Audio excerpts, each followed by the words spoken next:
The 40 Thieves. No sheep in this one. In a town in Persia there dwelt two brothers, one named Qasim and the other Ali Baba.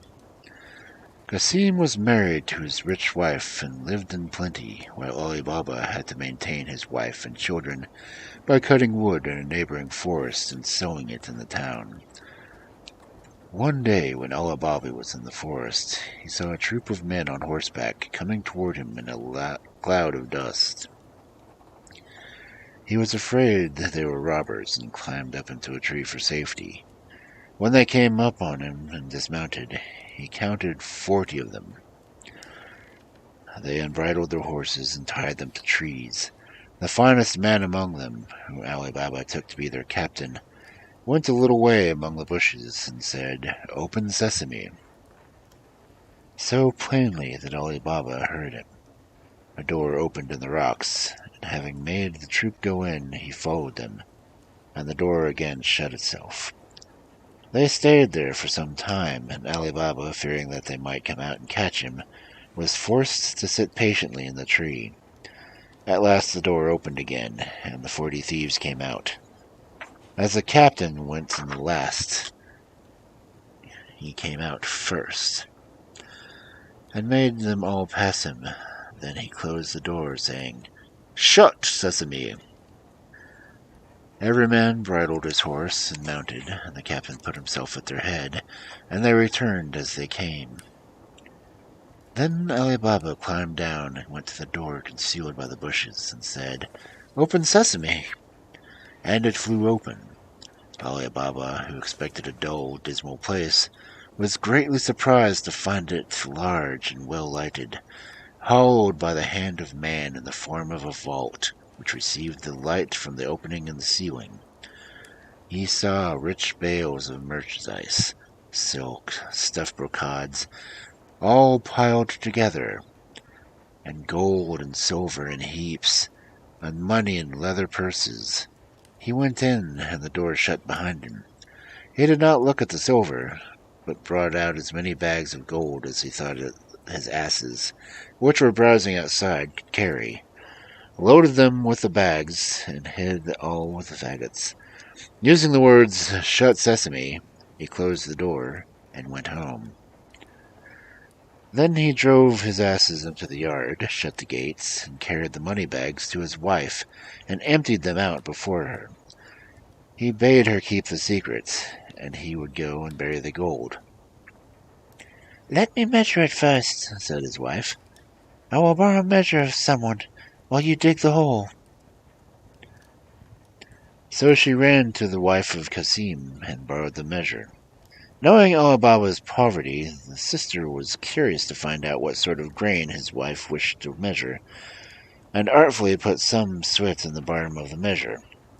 Ali Baba's wife went home and set the measure at the heap of gold, and filled it and emptied it, to her great content, then carried it back to her sister, without noticing that a piece of gold was sticking to it, which Qasim's wife received directly, and her back was turned. She grew very curious, and said to Qasim when he came home, "Qasim, your brother is richer than you. He does not count his money, he measures it." He begged her to explain this riddle, which she did by showing him the piece of money, and telling him where she found it. When Qasim grew so envious that he could not sleep, he went to his brother in the morning before sunrise. "Ali Baba," he said, shouting, showing him the gold piece, "you pretend to be poor, and yet you measure gold?" By this, Ali Baba perceived through his wife's folly Qasim and his wife knew their secret. So he confessed all, and offered Qasim a share. "That I expect," said Qasim, "but I must know where to find the treasure, otherwise I will discover all, and you will lose all." Ali Baba, more out of kindness than fear, told him of the cave, and the very words to use. Qasim left Ali Baba, meaning to be beforehand with him, and get the treasure himself. He rose early the next morning, and set out with 10 mules loaded with great chests. As soon as he found the place and the door in the rock, he said, "Open, Sesame!" And the door opened and shut behind him. He could have feasted his eyes all day on the treasures, but he now hastened to gather together as much of it as possible. But when he was ready, he could not remember to say the words to open the door. Instead of Sesame, he said, "Open, barley!" And the door remained fast. He named several other sorts of grain, all but the right one. And the door still stuck fast. So he was frightened at the danger he was in, and that he had much forgotten the word, as if he had never heard it. About noon, the robbers returned to the cave, and saw Kasim's mules roving about with great chests on their backs. This gave them the alarm, and they drew their sabers and went to the door, which opened on their captains, saying, "Open, Sesame!" Kasim, who had heard the trampling of the horses' feet, resolved to sell his life dearly. So when the door opened, he leapt out and threw the captain down. In vain, however, for the robbers with their sabers soon killed him. On entering the cave, they saw all the bags already laid, and could not imagine how anyone had got in without knowing their secret. They cut Kasim's body into 4 quarters, and nailed them up inside the cave, in order to frighten anyone who should venture in, and went away in search of more treasure. As night drew on, Kasim's wife grew very uneasy, and ran to her brother-in-law and told him where her husband had gone. Ali Baba did not his best to comfort her, and set out in the forest in search of Kasim. The first thing he saw on entering the cave was his dead brother. Full of horror, he put the body in one of his asses, and the bags of gold on the other 2, and covering all with some faggots, returned home. He drove the 2 asses laden with gold into his yard, and led the other to Kasim's house. The door was opened by the slave Morgana, whom he knew to be both brave and cunning. Unloading his ass, he said to her, "This is the body of your master who has been murdered, but whom we must bury as though he died in his bed. I will speak with you again, but now tell your mistress I can come." The wife of Kasim, on learning the fate of her husband, broke out into cries and tears. But Ali Baba offered to take her to live with him and his wife if she would promise to keep his counsel and leave everything to Morgiana, whereupon she entered and dried her eyes. Morgiana, meanwhile, sought an apothecary and asked him for some lozenges. "My poor master," she said, "can neither eat nor speak, and no one knows what his distemper is. She asked some of the lozenges and returned the next day weeping, for an essence only given to those just about to die. Thus, in the evening, no one was surprised to hear her wretched shrieks and cries of Kasim's wife and Morgiana, telling everyone that Kasim was dead. The next day, Morgiana went to an old cobbler near the gates of town and opened his stall early, put a piece of gold in his hand, and bade him follow her with his needle and thread. Having bound his eyes with a handkerchief, she took him to the room where the body lay, pulled off the bandage, and bade him sew the quarters together, after which she covered his eyes again and led him home. Then they buried Kasim, and Morgiana and his slave followed him to the grave, weeping and tearing her hair, while Kasim's wife stayed at home, utterly lamentable cries. Next day she went in to live with Ali Baba, who gave Kasim's shop to his eldest son. The 40 thieves, on their return to the cave, were much astonished to find Kasim's body gone, and some of their money bags. "We were certainly discovered," cried the captain, "and shall be undone if we cannot find out who it is that knows our secret. 2 men must have known it. We have killed one, we must now find the other." To this end, one of you who is bold and artful must go into the city dressed as a traveler, and discover whom have killed, and whether men talk of a strange manner of his death. If the messenger fails, he must lose his life, lest we be betrayed. One of the thieves started up and offered to do this, and after a rest he had highly commended for his bravery, he disguised himself and happened to enter the town at daybreak, just by Baba Mustafa's stall. The thief bade him good day, saying, "Honest man, can you possibly see to stitch at your age?" "Old as I am," replied the cobbler, "I have very good eyes. And will you believe me when I tell you that I sewed a dead body together in a place where I had less light than I have now?" The robber was overjoyed at his good fortune, and, giving him a piece of gold, desired to be shown the house where he stitched up the dead body. At first Mustafa refused, saying that he had been blindfolded. But when the robber gave him another piece of gold, he began to think he might remember the turnings if blindfolded as before. This means succeeded. The robber partly led him, and was partly guided by him, right in front of Kasim's house, the door of which the robber marked with a piece of chalk. Then, well pleased, he bade farewell to Baba Mustafa and returned to the forest. By and by, Morgiana, going out, saw the mark the robber made, quickly guessed that some mischief was brewing, and fetching a piece of chalk, marked 2 or 3 doors on each side without saying anything to her master or mistress. The thief, meantime, told his comrades of his discovery. The captain thanked him and bade him show the house he had marked. But when they came to it, they saw that 5 or 6 houses were marked with chalk in the same manner. The guide was so confounded that he knew not what answer to make, and when they returned he was at once beheaded for having failed. Another robber was dispatched, and having won over Baba Mustafa, marked the house with red chalk. But Morgiana, again being too clever for them, the second messenger was put to death also. The captain now resolved to go himself, but wiser than the others, he did not mark the house, but looked closely at it, so he could not fail to remember.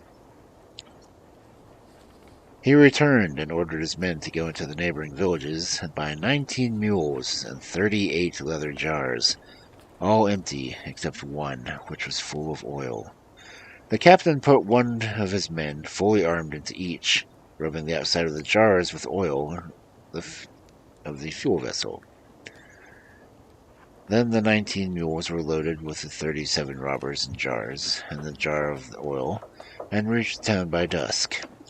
The captain stopped his mules in front of Ali Baba's house, and said to Ali Baba, who was sitting out in the coolness, "I have brought some oil from a distance to sell to tomorrow's market, but it is now late, and I know not where to pass the night, unless you will do me the favor to take me in." Though Ali Baba had seen the captain of the robbers in the forest, he did not recognize him in the disguise of an oil merchant. He bade him welcome and opened his gates for the mules to enter. He went to Morgiana to bid her prepare a bed and supper for his guest. He brought the stranger into his hall, and after they had supped, went again to speak to Morgiana in the kitchen, while the captain went into the yard under the pretense of seeing after his mules, but really to tell his men what to do. Beginning at the first jar and ending at the last, he said to each man, "As soon as I throw some stones at the window from the chamber where I lie, cut the jars open with your knives and come out, and I will be with you in a trice." He returned to the house, and Morgiana led him to the chamber. She then told Abdallah, her fellow slave, to set on the pot make broth for her master, who had gone to bed. Meanwhile her lamp went out, and she had no more oil in the house. "Do not be uneasy," said Abdallah. Go into the yard and take some oil from one of those jars. Morgiana thanked him for his advice, took the oil pot, and went into the yard. When she came out to the first jar, the robber inside said slowly, "Is it time?" Any other slave but Morgiana, finding a man in a jar instead of oil she wanted, would have screamed and made a noise. But she, knowing the danger her master was in, bethought herself of a plan, and answered quietly, "Not yet, but presently." She went to all the jars, giving the same answer, but she came to the jar of oil. She now saw that her master, thinking and entertained an oil merchant, now led 38 robbers into his house. She filled her oil pot and went back into the kitchen, and having lit her lamp, she went back out to the oil jar and filled a kettle of oil. When it boiled, she went and poured oil into every jar to stifle and kill the robber inside. When this brave deed was done, she went back to the kitchen, put out the fire and lamp, and waited to see what would happen. In a quarter of an hour, the captain of the robbers woke, got up, and opened the window. As all seemed quiet, he threw down some little pebbles and hit the jars. He listened, and as none of the men seemed to stir, he grew uneasy, and went down into the yard. And going to the first jar and saying, "Are you asleep?" he smelt the hot boiled oil. He knew at once that his plot to murder Ali Baba and his household had been discovered. He found all the gang was dead, and missing the oil out of the last jar. Become aware of the manner of their death. He then forced the lock of the door leading to the garden, and climbing over several walls made his escape. Morgiana heard this and saw all this, and, rejoicing at her success, went to bed and fell asleep. At daybreak, Ali Baba arose, and seeing the oil jar still there, he asked why the merchant had gone without his mules. Morgiana bade him look in the first jar and see if there was any oil. Seeing a man, he started back in terror. "Have no fear," Morgiana said. "That man cannot harm you. He is dead." Ali Baba, when he had recovered somewhat from his astonishment, asked what had become of the merchant. "Merchant," she said. "He is no more a merchant than I am." And she told him the whole story, assuring him that it was a plot of the robbers of the forest, of whom only 3 were left, and that the white and red chalks had something to do with it. Ali Baba at once gave Morgiana her freedom, saying that he owed her his life.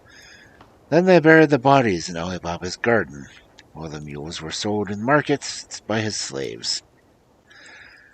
The captain returned to his lonely cave, which seemed frightening to him without his lost companions, and firmly resolved to avenge them by killing Ali Baba. He dressed himself carefully and went into the town, where he took lodgings at the inn. In the course of many journeys to the forest, he carried away as many rich stuffs and fine linen, and set up shop opposite that of Ali Baba's son. He called himself Cogia Hassan, and as he was both civil and well-dressed, he soon made friends with Ali Baba's son, and through him with Ali Baba, whom he continually asked to sup with him. Ali Baba, wishing to return his kindness, invited him into his house, and receiving him smiling, thanked him for his kindness to his son. When the merchant was about to take his leave, Ali Baba stopped him, saying, "Where are you going, sir, in such haste? Will you not stay and sup with me?" The merchant refused, saying that he had a reason, and on Ali Baba's asking what that was, he replied, "It is, sir, that I can eat no victuals that have any salt in them." "If that is all," said Ali Baba, "let me tell you that there shall be no salt in either the meat or the bread that we shall eat tonight." He went to give this order to Morgiana, who was surprised. "Who is this man," she said, "who eats no salt with his meat?" "He is an honest man, Morgiana," returned her master. "Therefore do as I bid you." But she could not withstand the desire to see the strange man, so she helped Abdallah carry up the dishes, and saw in a moment that Cogia Hassan was the robber captain, and carried a dagger under his garments. "I am not surprised," she said to herself, "that this wicked man who intends to kill my master will eat no salt with him, but I will hinder his plans." She went to the supper by Abdallah, while she made ready for one of the boldest acts that she could have thought on. When dessert had been served, Cogia Hassan was left all alone with Ali Baba and his son, whom he thought to make drunk and then to murder them. Morgiana, meanwhile, put on a headdress like a dancing girl's, and clasped a girdle around her waist from which she hung a dagger with a silver hilt, and said to Abdallah, "Take your tabor, and let us go and divert our master and his guest." Abdullah took his tabor and played before Morgiana, and they came to the door, where Abdullah stopped playing and Morgiana made a low curtsy. "Come in, Morgiana," said Ali Baba, "and let Cogia Hassan see what you can do." And turning to Cogia Hassan, he said, "She is my slave and my housekeeper." Cogia Hassan was by no means pleased, for he feared that this chance of killing Ali Baba was gone for the present. But he pretended great eagerness to see Morgiana, and Abdallah began to play and Morgiana dance. After she had performed several dances, she drew the dagger and made passes with it, sometimes pointing it at her own breast, sometimes at her master's, and as if it were part of the dance. Suddenly out of breath, she snatched the tabor from Abdallah with her left hand, and holding the dagger with her right, held out the tabor to her master, Ali Baba, and said to his son to put a piece of gold into it. And Cogia Hassan, seeing that she was coming at him, pulled out his purse to make a present, but while he was putting his hand into it, Morgiana plunged her dagger into his heart. "Unhappy girl!" cried Ali Baba and his son. "What have you done to ruin us?" "It was to preserve you, master, and not to ruin you," answered Morgiana. "See here," opening the false merchant's garments and showing the dagger. "See what an enemy you have entertained. Remember, he would eat no salt with you, and what more would you have? Look at him. He is both the false oil merchant and the captain of the 40 Thieves." Ali Baba was so grateful to Morgiana that, for saving his life, he offered her to his son in marriage, who readily consented, and a few days after the wedding was celebrated with the greatest splendor. At the end of a year, Ali Baba, hearing nothing of 2 remaining robbers, judged they were dead, and set out to the cave. The door opened on a saying, "Open Sesame." He went in, and saw that nobody had been there since the captain had left it. He brought away as much gold as he could carry, and returned to town. He told his son the secret of the cave, which his son handed down in his turn, so the children and grandchildren of Ali Baba were rich to the end of their lives.